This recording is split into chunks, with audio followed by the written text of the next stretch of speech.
Isang kwento hindi nalilimutan. Kami ay narito para magbigay ng inay at kagandaman. Kalimutan muna ang lahat ng inay.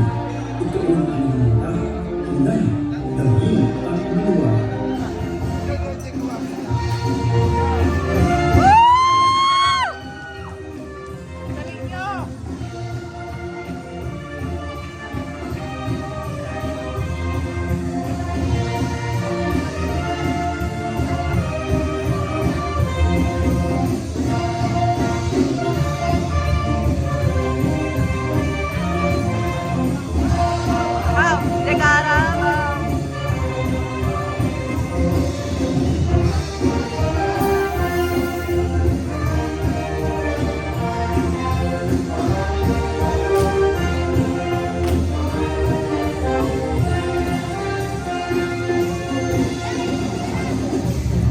Hoy! Ano bang nangyayari sa inyo? Intro pa lang to. Hala, balik tayo sa mga posisyon nyo. Balik tayo sa kwento.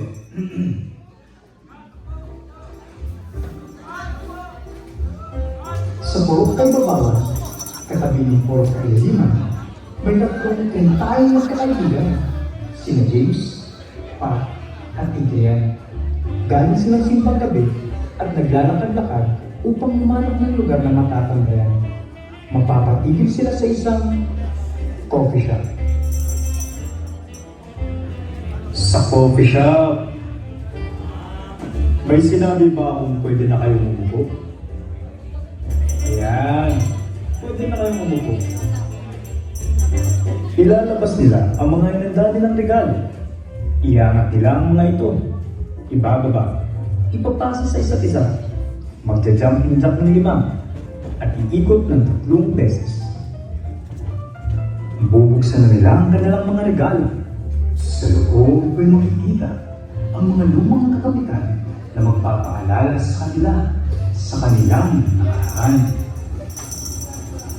Magyayakapan ng 3 habang inaalala nila ang kanilang dating paboritong tambayan, ang tindahan ng Aling Nena.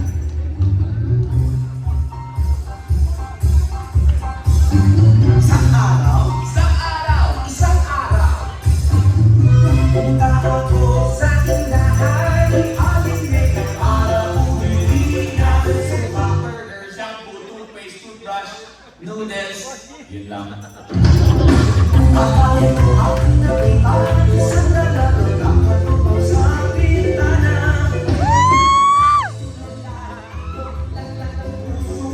Nalaglag din ang sopa, burger, pati dito. Ikaw si Aling Nena, ako naman ay parang nakuryente. Ngunit natanggal ang hiya nang makita ko na nakatawa ang dalaga. Panay ang sorry sa pagmamahalay, nakalimutan pa ang suki ko. Pagdating sa bahay, nagalit sila na pero sa ako ay inabawa ng tulay. Tindahan ni Aling Nena, para sa mga kulay. Wala sari-sari pa, pinipili natin ang gusto, pinapili ng pera.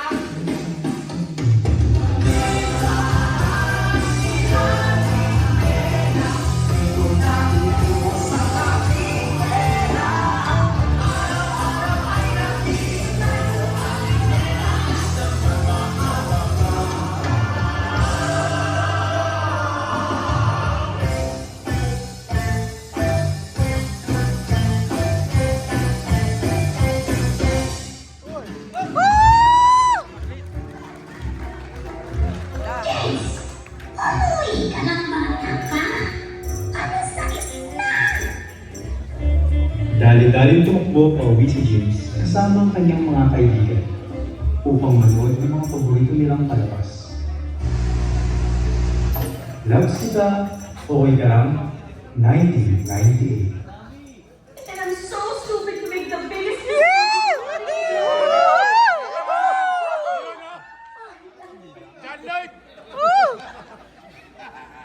Hindi mo na ako makikita eh. Kahit kailan hindi mo ako kayang mahalin, hindi pa sa isang kaibigan.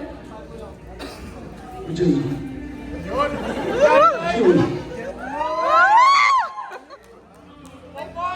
Ngayon alam mo na.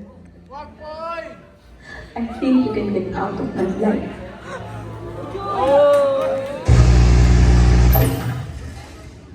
Bata-bata.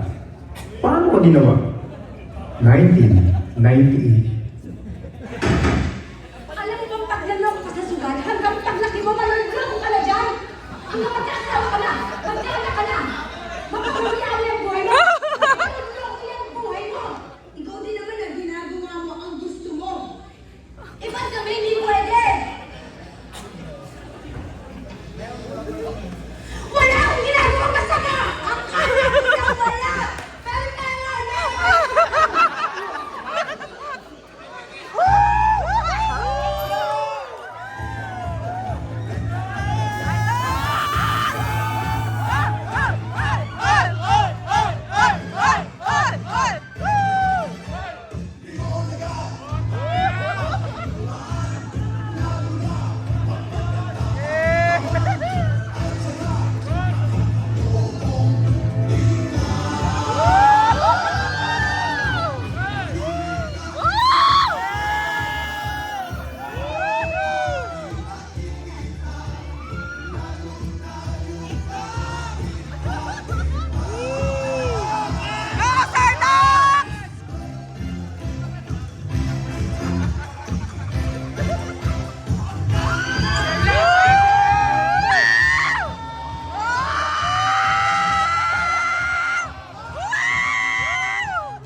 Siguro, iniisip niyo mabuti pa noon.